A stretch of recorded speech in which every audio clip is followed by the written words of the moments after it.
good today, you guys.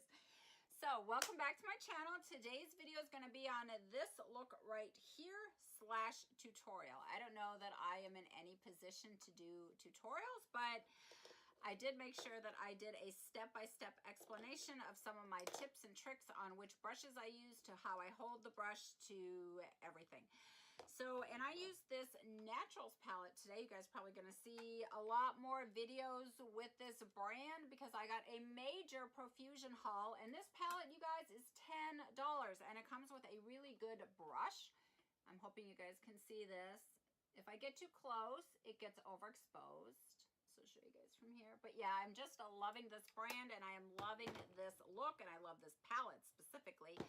So yeah, if you guys want to see how I got this smoldering cat eye look, which by the way is my absolute favorite shape. So most of my eye looks are this extended kind of cat eye shape. If you guys want to see how I got this look, then just keep on watching. And if you're new here, don't forget and hit that subscribe button and the notification bell right next to it so you'll be notified of future uploads. So without further ado, let's get into the video.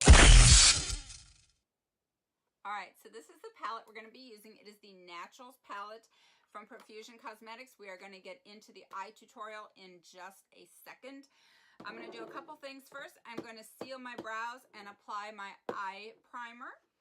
So what I'm going to be using to seal my brows, this is called Model in a Bottle. And it comes with kind of a, looks like a nail polish, kind of a thin brush, and also comes with another wand with a spoolie on the end of it. This stuff is literally like hairspray for your brows, and it's really just like set it and forget it. It really does last a long time, and it really does kind of feel like hairspray. It feels like Aquanet, really. It kind of smells like nail polish remover. But I love this stuff. It is Model in a Bottle. Alrighty, so now I'm going to go ahead, we're going to prime the eyes, and I'm going to be using MAC's Paint Pot in Soft Ochre. It looks like this. And I'm going to be using this is the Heavenly Luxe Dual Airbrush Concealer. This is what I use to apply my concealer with. We're going to use this. And I am just going to place this all over the lid. What you want to make sure you do is take this all the way up to the brow and extend it out. If you're going to be doing any cat eye or smoky look, you want to make sure that you cover the entire area of the lid. All right, now that that's done, I'm going to go ahead and take a beauty blender, aka sponge. I can't get used to that new glorified name, Beauty Blender. I am just spritzing it with a little water bottle here that I got on Amazon. And I am just going to, in light motions, I'm just going to pat this in. You can also use a brush for this step. Honestly, I just like the way this feels, and I feel like this really just also pushes the product into the skin.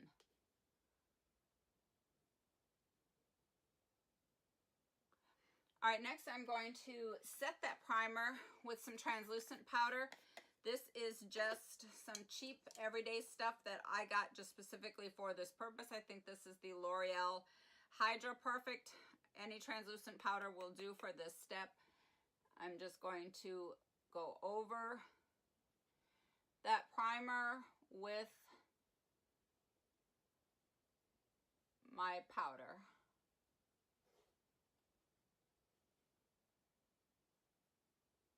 This is translucent powder, so don't worry if some gets all over the place. It's just powder. It will buff out. Make sure that you cover the entire lid and even outerways and the inner corner, depending on where you're going to be taking your shadows. Sometimes when I apply this, I can see that I'm not all. Okay guys, so I'm just right now just stamping some translucent powder in the shape of a diagonal line, taking it from the edges of the eyeball here straight on up to almost the edge of the eyebrow. If you like a really harsh edge line, you might want to use tape for this step. And if you're going to be using tape, I highly recommend paper tape. If you use medical grade tape or Scotch tape like some people use, there's nothing wrong with that, but when you go to peel it and take it off, it's really going to pull on that skin. So if you want something really soft that's not going to pull on the skin, use paper tape. On the edges, when I do my winged cat eye look, I like a smoky diffused look, and I find that when I use this powder here, I can just go in on the edges, I can just buff that out, and the edges will feather into the powder, which will also help diffuse it, and it'll just be really kind of an airbrushed look, which is really what I personally like. All right, so moving on. This palette comes with a brush, so not only is it $10, but you get this brush with it. And this is not like a piece of crap nylon brush that like you can't do anything with. I actually created an entire look with just this brush and the other brushes that came in the Facebook kit.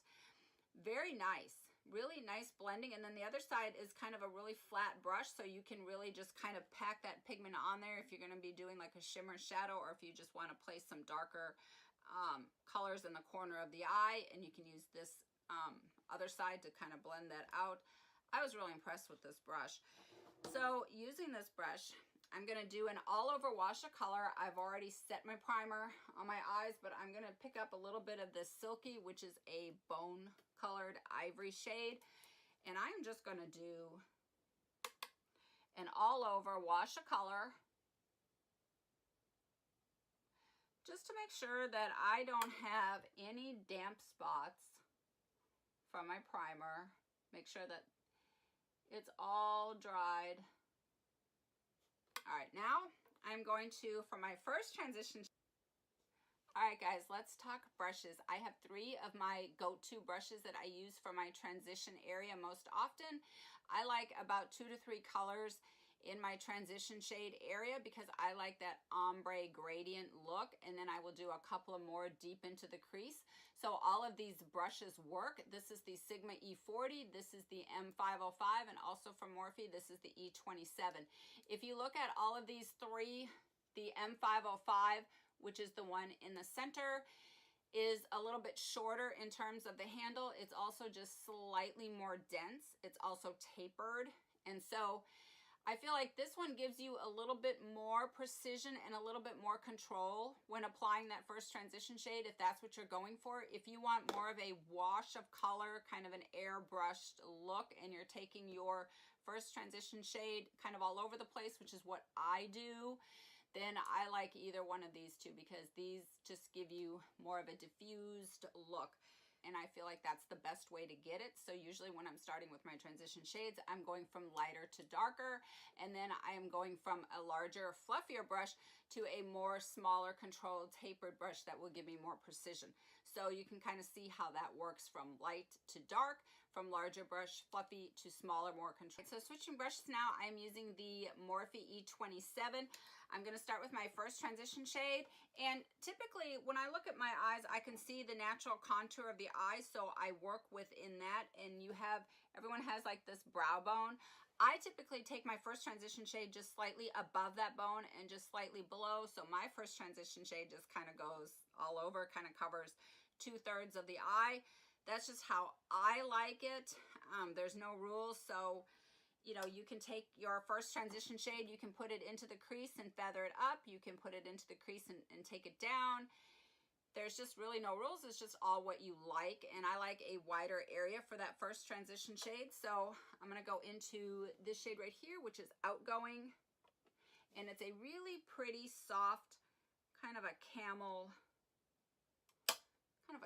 color, I guess. And what I'm going to do is I'm starting on the outer corner here, and I'm holding the brush toward the end of the handle, and with a very light hand I'm going to start in circular motions,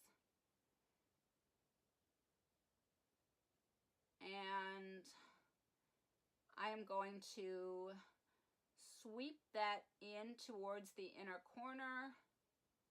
I'm using a mixture of circular motions and windshield wiper motions. And then I'm also going to lightly, slowly push that product out to the end because I am after that kind of cat eye shape. So this first transition shade is really kind of going a little bit higher, a little bit lower, and a little bit wider out. I'm also going to deepen up the intensity and add a second application. All right, so I am deepening up the intensity of this first transition shade in the shade Outgoing. I've already added 2 applications. I'm going to do one more. The important thing on this is if you want to build up the color and increase the intensity of the shade, do it slowly. Start out with a really light wash of color, add and then blend, apply a second layer and blend. So it's apply, blend, apply, and blend until you get to the desired depth of that shade. For me, it's just easier if I'm looking down into the mirror, because then I can see like the entire lid space and what I'm working with. The other tip that I have for you guys is the angle in which you approach your eye. So because I'm looking down, it's really, really easy for me to just do this number right here, to just apply my shadow into the crease and just do this. And there's nothing wrong with that because you're accessing that space. The problem is you can get a really thicker, harsh edge. You can get a thicker line right there, as opposed to if you were taking your brush up a little bit higher, and I'm not talking about like coming directly at your eyeball, like in an adjacent manner, but just raised up a little bit so that you're not coming from down in this direction. So if you can just raise it up a little bit, I feel like you will get a much thinner line. I'm going to go into the shade right here, which is Fearless. It is a really pretty burnt orange shade. I'm going to tap off the excess, and I'm taking this, I'm still holding the brush, by the way, towards the back, because I don't want too much control on this, because this is still a second transition shade, but I am going to take it below the first one. I'm going to start into the crease area, but just slightly above, and I'm going to start working that product in. I am keeping this one into the crease, but I am taking it below the other one, and I'm going to use windshield wiper motion. All right, so now I'm going to go into this shade right here, which is Outspoken. I'm absolutely loving this shade. This is kind of a brick reddish sienna color, and I'm going to take this on an M507. This is a really small, like precision thin tapered brush, and if you kind of see the pattern here, we started out with like a really large fluffy free-flowing brush, and then we went into a little bit more of a blending tapered brush, and now we are down to this little tiny guy here. So when you're starting out and you want a large kind of a wash of color, you want to have a large fluffy brush, and you want to hold it towards the back of the handle so that you can get that really airbrushed look.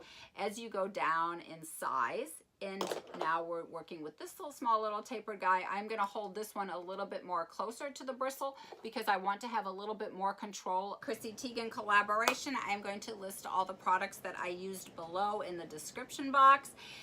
So check that out, and yeah, thank you guys so much for watching. I hope you enjoyed this video tutorial, and don't forget to hit that subscribe button and that notification bell so you'll be notified of future uploads, and I will see you guys in my next video. Bye.